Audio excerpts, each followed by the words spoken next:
I want to bring to the stage Dmitry Shishkin. Dmitry is the digital development editor at BBC World Services Group, and he's going to talk to us about 5 things to consider with multilingual digital publishing. Dmitry.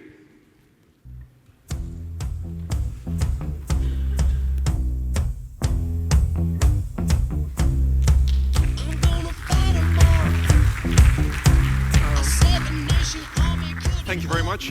It's a delight to be in Barcelona again, and it's a delight to be taking part in this event specifically. Just one caveat.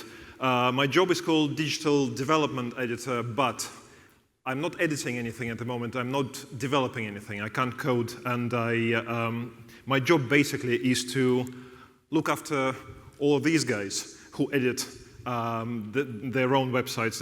BBC does news in 28 different languages, and my job is basically to be an enabler to them to make their digital development faster and speak with a single voice to technical and speak with a single technical voice to editorial. So I see myself as somebody who understands where we want to go editorially, but I also would like to be clear to editorial about where we need to go technically, so they kind of go and adapt. And the portfolio is fantastic, and just to tell you how much we've grown recently, just to see what challenges we're facing globally, really, in terms of audience acquisition, in terms of new platforms that we are all trying to kind of get our journalism on. But about 5 years ago, that portfolio only was probably about 5 to 7 million uniques a month. Now we are about 85.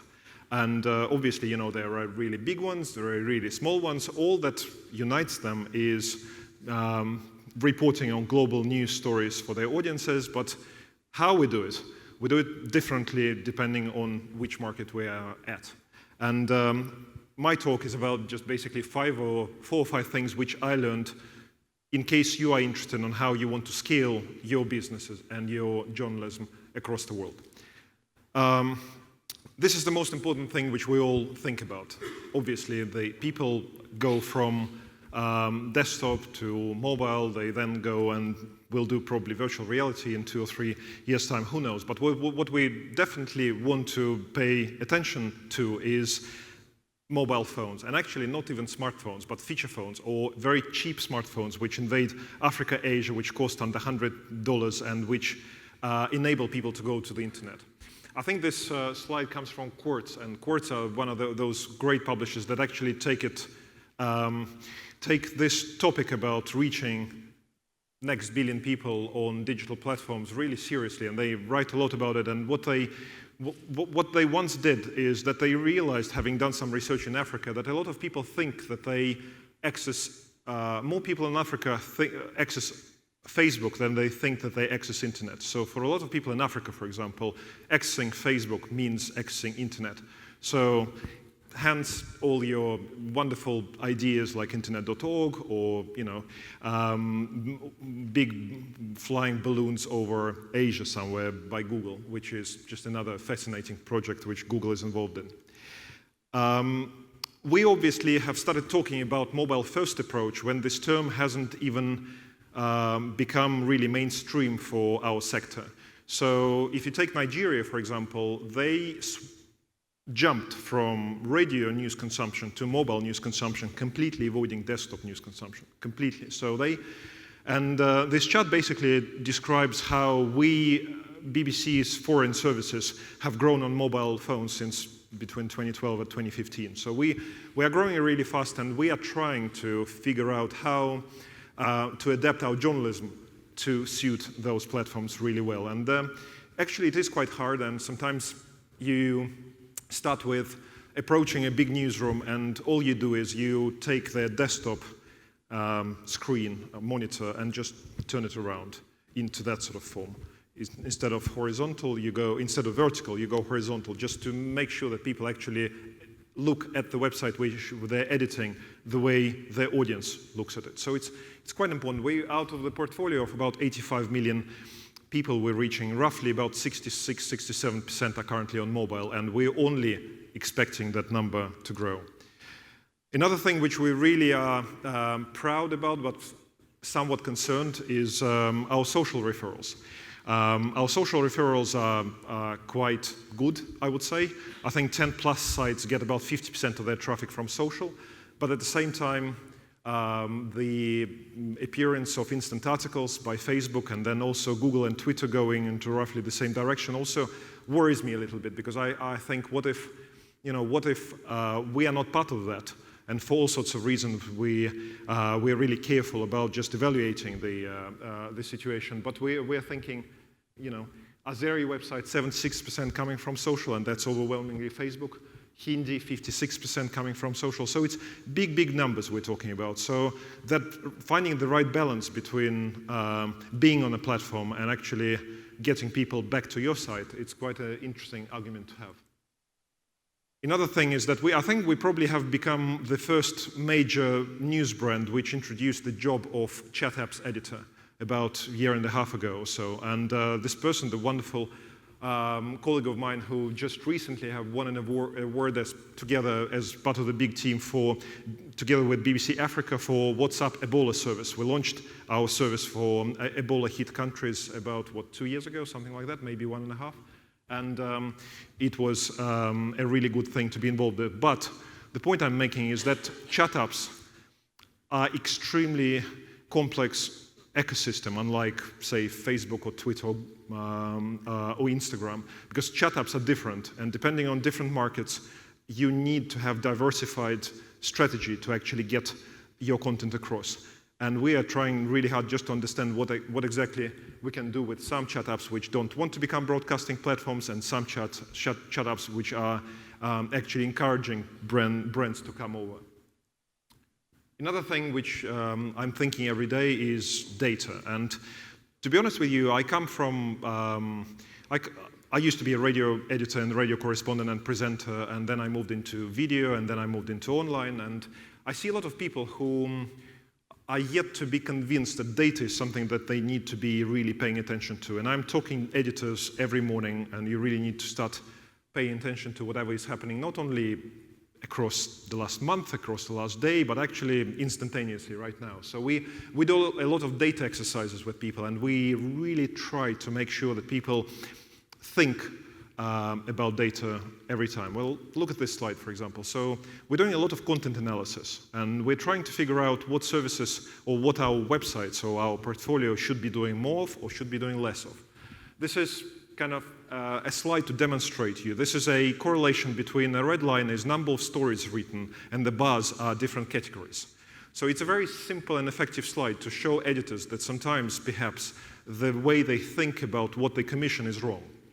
Sometimes services or editors tend to overproduce in one particular category without realizing that this category doesn't really, is not really interesting to people, and it's fine. If nobody wants to read it, why would you commission it? So I just finished one for BBC Arabic, which is one of the really big services for us. And I really would like those analyses to be extremely practical and extremely actionable. So at the end of that analysis, I would present editors with about 10 things that they should be doing from tomorrow. And one of the interesting things about BBC Arabic, for example, is that every time they would write a story about a profile of somebody, that particular story would be incredibly popular. And they wouldn't do it often enough. So my job is to be that enabler to get those insights into people's workflow, I guess. This is a very simple chart to explain to people, again, one of the services I did that content analysis for. This chart shows you the duration of stories against the popularity of those stories.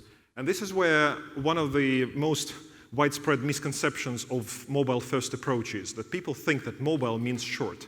Well, this slide shows that actually it's not. Red line is number of stories produced, and you see you go 500 words plus, and the number of stories actually going down, whereas the blue line shows you the average page views per story. So actually, what you really ought to be doing, you really ought to be not writing too many short stories, because actually your audience comes for longer ones. Another one, same predicament, but with a promotion on social. Another thing, not a lot of stories which have been written, which were long, were promoted on social the green line is actually Facebook clicks per story. So what we're saying is, guys, every time you want to promote something on Facebook, don't bother with short stories, because actually people want on Facebook need longer ones. It just, I'm not saying that this is an exact thing which you should be able all to use, but this is just to demonstrate how we think about those things and how we actually then, what kind of chats we have with our editors afterwards. Well, obviously, companies which do instantaneous data reporting on what's happening on your websites right now, Chatbit, for example, which we're using, is a very sobering tool. It's actually a very depressing tool as well, if you think about it, because when people understand, I'm not sure how many of you probably know about Chatbit, but look at that chevron there. 66% don't read below that line at the bottom right corner. That's depressing for the editor who stares at the front page of their website every day and thinking that I have just published something in the second screen and this will make a difference. It won't make a difference, and people need to wake up to that sort of thinking. And we love Chatbit and we love data. And just to kind of make the point even more stronger, this is the most important phrase I'm using with editors all the time. And this is just something which I think people need to wake up to. So sometimes, people will come to me and say, we just had an amazing radio interview. Let's publish it online. And by amazing radio interview, they are likely to mean that they just liked how it sounded. They don't know anything about it. They don't know how many people finished it, how many people dropped off halfway through. This is just something which you just need to get the thinking going in that area. Okay. When you talk about content creation, and I'm really big believer in the fact that you can write how many strategies you want, but if your content is not good enough or there is no reason for people to return, then you might as well don't bother, because it's really important to get your content right and to sometimes get out of your comfort zone, because sometimes people think, well, we at the BBC, we are a really worthy, really serious brand which talks seriously about topics, and I'm not saying we're not, but what I'm saying is that we are trying to trying really hard to get into the markets where our brand perhaps is not that strong, with something which will perhaps surprise people. And this is a wonderful example of BBC Africa launching a satirical show specifically on YouTube. We also were publishing it on our own websites, but actually the ratio of popularity between of those pieces on YouTube and on our own BBC website was 1 to 10, or 10 to 1. So 10 times more people were interested in that kind of content on YouTube rather than on our platform. So doesn't mean that the content is not working, but it works somewhere, and you just need to make sure that you know where. Another thing, sometimes you talk about really difficult topics which you can't really show people anything interesting about, because you can't film the story. And so we decided to experiment with comic strips and actually started drawing what we are talking about. And this has been an extremely popular thing, as was this TV series, this 5-parter, which was our experiment to commission a 5-part TV/digital series and run them Monday to Friday, a story with a kind of cliffhanger ending every day, Monday to Friday, which was also extremely hard to do, because actually you needed to convince editors that going off the beaten track and actually running something on TV which is not even filmed but drawn was a hard task, but had to be done. You probably know about our experiment on Instagram, and we were probably, again, one of the first publishers to start publishing 15 seconds videos on Instagram. And what can you tell? Can you tell a story in 15 seconds? Perhaps you can. I'm thinking that the popularity of those clips sometimes exceed the popularity of proper BBC 2.5-minute packages. This was another good example from last week or the week before last. Panorama, which is one of the flagship BBC News programs, went to cover the story of refugees and migrants. And what we decided to do to make the story more relevant to the younger audiences, we actually sent an audience engagement producer with a filming crew, and they did a story on Snapchat. Not only they covered the story on Snapchat, but then they edited it afterwards. And we probably were the first brand to launch a TV documentary in vertical format last month, or last week was it. That was quite interesting. And watch this space. I think that there is the fact that we were trying to figure out how to train all the journalists to use their phones when they film something like this, and now I'm thinking, well, actually, if people are using their phones like that, well, let's just try to do something about it. Another thing is that we try, as I mentioned earlier, we try to be relevant to people in the places where, on the platforms, in the places where it's most relevant to them. And last year we launched BBC Thai service, which doesn't have its own website, which doesn't have an app. It only has Facebook presence. And Thailand is one of the most Facebook-penetrated countries in the world, so we decided, well, with small resources and small, and a little chance of actually launching a proper service, this was done really quickly, really fast. We're now about 1 million people who are interacting with the content of this page quite regularly, so it works. And who knows what we will do on Pinterest or any other platform soon. Another thing which I guess is a good example to use is that when you're running a portfolio and you have an overview of what this portfolio is doing editorially, you can actually mix stories and get the stories travel from one small area and make a really big impact. So this story was initially published on one of the smallest sites that BBC News has, but the story was so strong that actually it was written in English language, and suddenly it was read by 650,000 people on the first day of publication. That was a story about a scandal where a girl who was going for a local equivalent of A stars and A's got 0 points in 7 exams out of 100. So she didn't get any marks whatsoever, and it was clear that it was a case of corruption. So, we would have made an impact with just covering a story on one language, but actually by having this access to the scalability, we suddenly expose it to a much stronger audience, which I think works. Same goes for BBC Brazil. They appreciate that in Brazil they're not going to be the first point of contact when Brazilians wake up, not a lot of them will go to BBC Brazil as the first point of call to check their news. So they decided actually to tackle news which local press either doesn't really cover well, or they do a lot of social digging and they actually preempt the story and they set the agenda. And this is a good example of BBC Brazil writing a couple of stories on Rio Olympics and then getting traction in local press. So, just to finish it off, what I'm thinking about every day when I come to work and kind of understanding that my job is to grow that digital portfolio even bigger. So it's all about mobile and social. It's all about data insights and making editors think about data. It's about innovation and about engagement.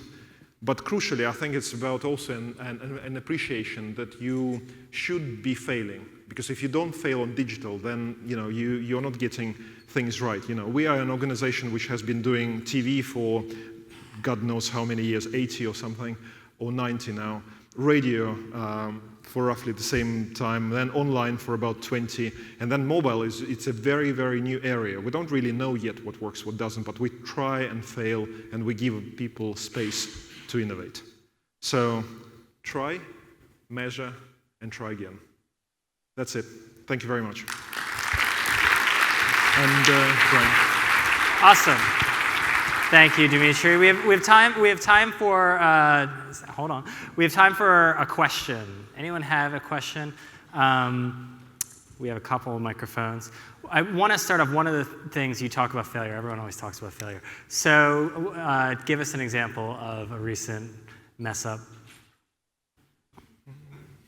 No one likes to talk in specifics. Okay, so last year I was involved in trying to figure out how to cover Africa well. And what we understood is that we probably have the most number of people working for us in Africa, but if you go to on our digital platforms, you won't see them. You won't see them mentioned, you won't see them kind of the page is not saturated by this kind of dozens of people working for the BBC in Africa. So we wanted to run an ongoing daily live blog about Africa where everyone who is working in Africa contributes regularly. Yeah. And what we realized is that qualitatively we were extremely happy with what we got. But actually what we realized is that perhaps live blogging concept probably works for when an event is unfolding. Yeah. So we were thinking that it would be really interesting for other people to see kind of all the BBC's activities in Africa, but probably it was more of the kind of internal drive rather than the audience need. Yeah. So we still, you talk to other organizations and they all are very happy with how we do those things because they suddenly see that, we are present in 46 African countries, but my goal was to make sure that at least half of them would be mentioned during the day, for example, just to make sure that it's not Kenya, Nigeria, and South Africa all the time. And competitors like it. Audience probably only likes it when something is really happening in particular parts of that region. Cool. So, that was a good one. That qualifies. Cool. Dmitry, thank you very much. Thank you very much. Appreciate it. Thank you.